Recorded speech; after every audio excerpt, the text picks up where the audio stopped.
जी students, इस video के अंदर हम लोग पढ़ेंगे कि हमने जिंक का इलेक्ट्रोड पोटेंशियल जो है वो कैसे मेजर करना है with the help of standard hydrogen electrode.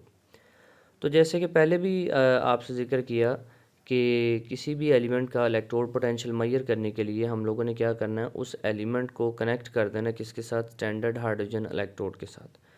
तो इसी तरह अगर हम लोगों ने जिंक के इलेक्ट्रोड पोटेंशियल को मेजर करना है तो हम क्या करेंगे, जिंक का इलेक्ट्रोड लेंगे और उसको डिप कर देंगे उसी के सोल्यूशन यानी जिंक सल्फेट में। और अगर हम साथ में हाइड्रोजन लगाएंगे, उसी तरह स्टैंडर्ड हाइड्रोजन इलेक्ट्रोड को जो है वो सेट करेंगे।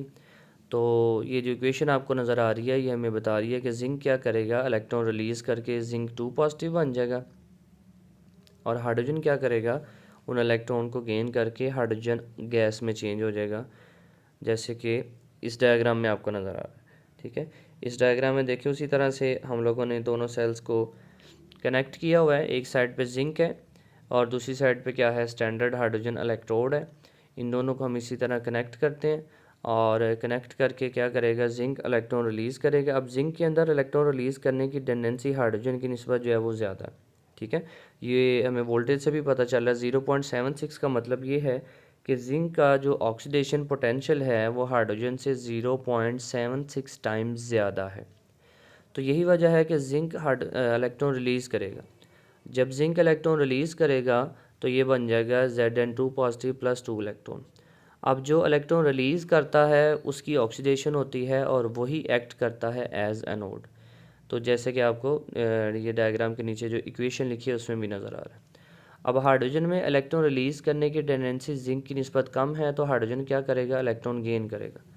जब हाइड्रोजन इलेक्ट्रॉन गेन करेगा तो अब वो क्या बन जाएगा जी, हाइड्रोजन गैस में चेंज हो जाएगा। इसका मतलब है हाइड्रोजन की हुई है रिडक्शन, और जिसकी रिडक्शन होती है वो यहाँ पे एक्ट करता है एज कैथोड। तो पता चला कि जब स्टैंडर्ड हाइड्रोजन इलेक्ट्रोड को जिंक के साथ कनेक्ट करते हैं तो वो कैथोड बन जाता है और जिंक क्या बन जाता है, एनोड बन जाता है।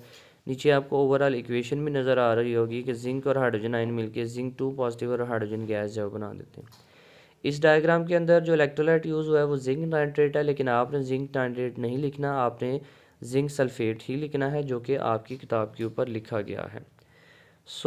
इसको देखते हुए हम किसी भी एलिमेंट की जो है वैल्यू फाइंड आउट कर सकते हैं। ये इक्वेशन भी आपको नज़र आ रही है कि जिंक 2 पॉजिटिव में चेंज हो जाएगा। ये ब्रैकेट में 1 मोलर का मतलब ये होता है कि 1 मोलर इसका साल्ट हमने लिया हुआ है, और इसी तरह हाइड्रोजन जो है वो रिड्यूस होगा, और इस तरह से जिंक की जो वैल्यू आ रही है, ये ऑक्सीडेशन पोटेंशियल है, ये 0.76 वोल्ट आ रही है।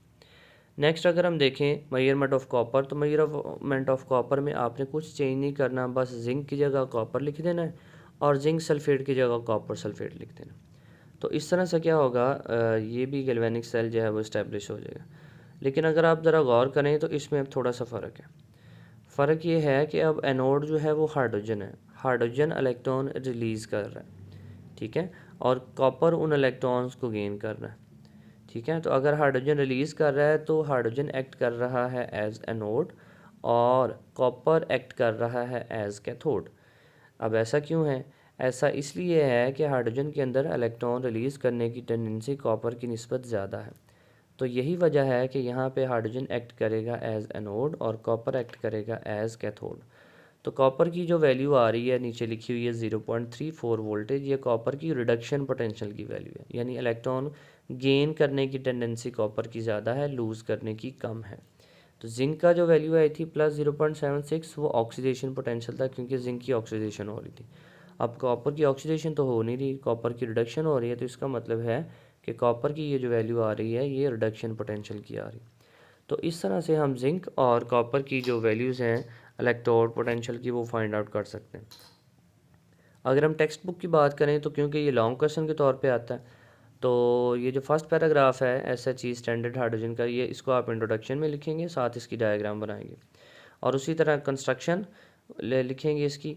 और कंस्ट्रक्शन के बाद जो है हम आगे आ जाएंगे मेजरमेंट ऑफ, ये जो फर्स्ट पैराग्राफ है ये measurement of electrode potential of zinc है, इसकी डायग्राम पिछले पेज पे है, और ये जो कॉपर है इसकी डायग्राम इसी पेज के ऊपर है।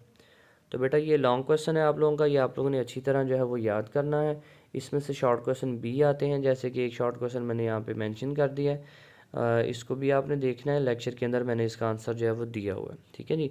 तो इस लॉन्ग क्वेश्चन के नोट्स आपने प्रिपेयर करने हैं और प्रिपेयर करके अपने टीचर्स को सेंड भी करने हैं। कोई चीज़ समझ ना आई तो आप पूछ सकते हैं। दुआ में याद रखें। अल्लाह हाफिज़।